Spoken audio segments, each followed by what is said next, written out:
Hi, I'm Annie Fitzsimmons. I am your Washington Realtors Legal Hotline lawyer. Today's video discussion is the completion of thoughts surrounding paragraph 3 of Form 22A. It's part of our sub-series on Form 22A, which is part of our bigger series on real estate fundamentals you should know. In our video regarding paragraph 3, we've already discussed the nuts and bolts of how delivery of the notice of right to terminate works, what it means from the buyer's response, the significance of whether the buyer waives their financing contingency or not. Listing brokers, here's what I want you to know, and I really want you to absorb this. When you both select the forms to use and prepare the language on the purchase and sale agreement and any of the addenda, you are engaged in the practice of law. Now I want you to think about paragraph 3 and the notice of right to terminate and all the things that we talked about already with respect to paragraph 3 and the notice of right to terminate. That it's buyer's form, buyer included paragraph 3 in the form, buyer's asking seller to carry the burden of whether or not buyer gets their financing, even though buyer is completely in control of every element as to whether or not buyer will be successful in getting that financing. And buyer has invited seller to deliver the notice of right to terminate.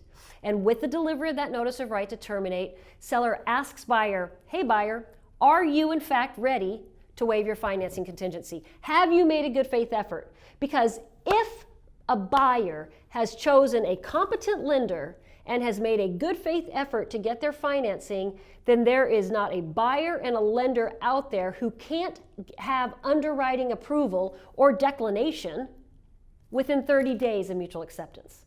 I refuse to believe that there is a single competent lender with a buyer who has made a good faith effort to deliver documentation to that lender where the lender cannot determine within 30 days whether or not the buyer will get underwriting approval. Now, the buyer's appraisal may not be back in yet. We handle that issue through paragraph 3C.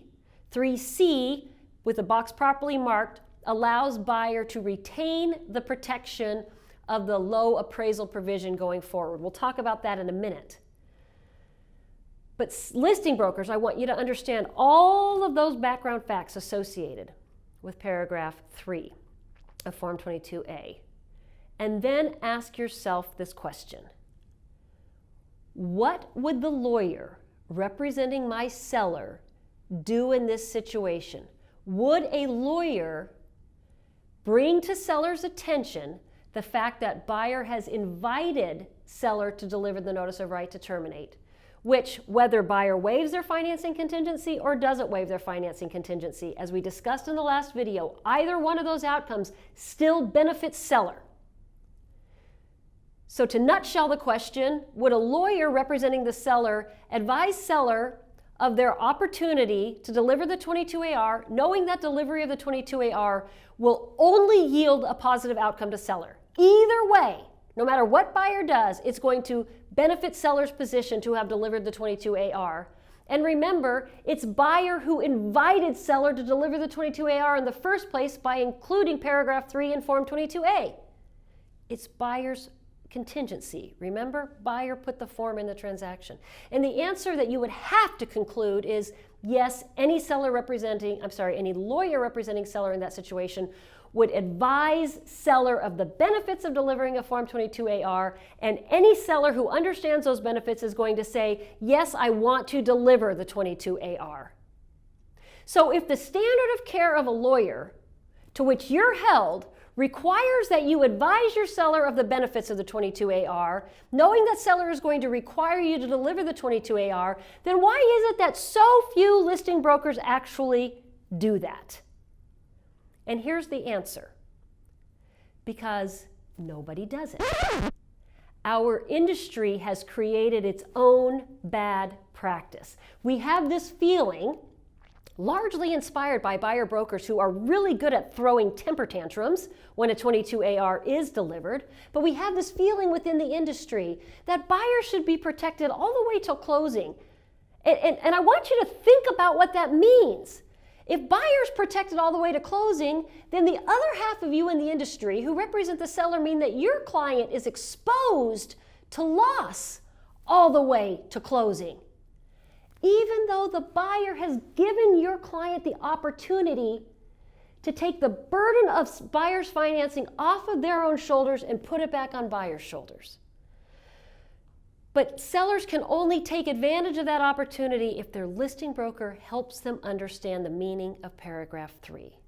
So listing brokers, here's what you're going to do from this moment forward. When you sit down with a seller, at the time you take the listing, you're going to explain paragraphs 2 and 3 to your seller. And you're going to help them understand that if they don't take advantage of paragraph 2 and then paragraph 3, then buyer's financing contingency is going to perpetuate all the way through to closing, because I guarantee you they won't think that. They will think that buyer's financing contingency goes away, just like buyer's inspection contingency or title review contingency or any other contingency. That's what seller's going to think, unless you tell them otherwise. And when you explain to them that without use of the paragraph 3 notice of right to terminate, the contingency will last all the way to closing, and you say, but buyer has given you an opportunity to shift the burden of liability back to buyer, would you like to do that? I guarantee you their answer is going to be, yes, I want to do that. And so you're going to pull out paragraph or Form 22AR and you are going to explain it to seller at the time of the listing agreement. Then when you get an offer and it includes a Form 22A, when seller either accepts or counters that offer, you are again going to pull out Form 22AL and Form 22AR, and you are again going to review those with your seller.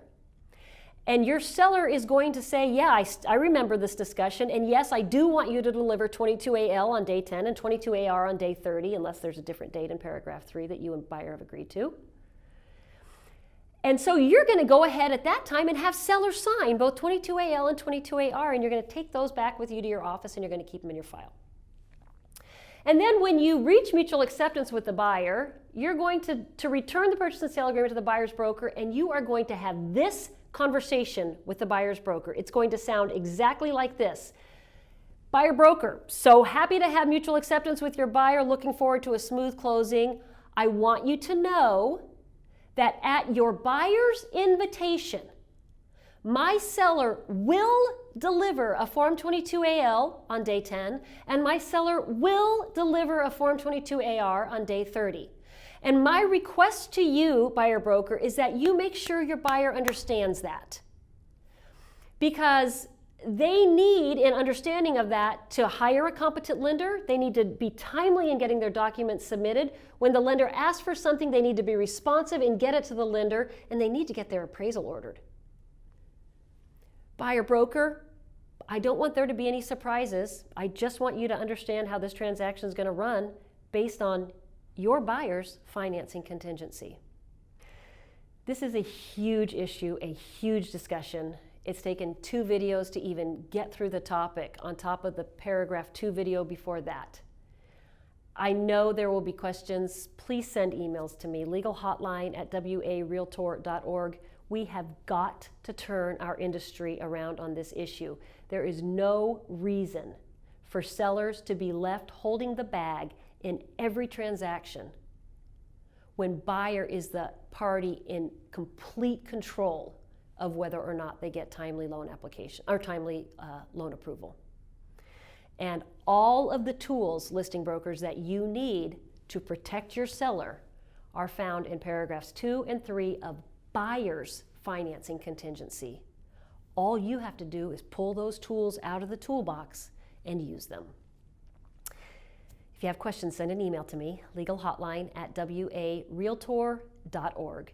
Thank you for being a Washington Realtors member.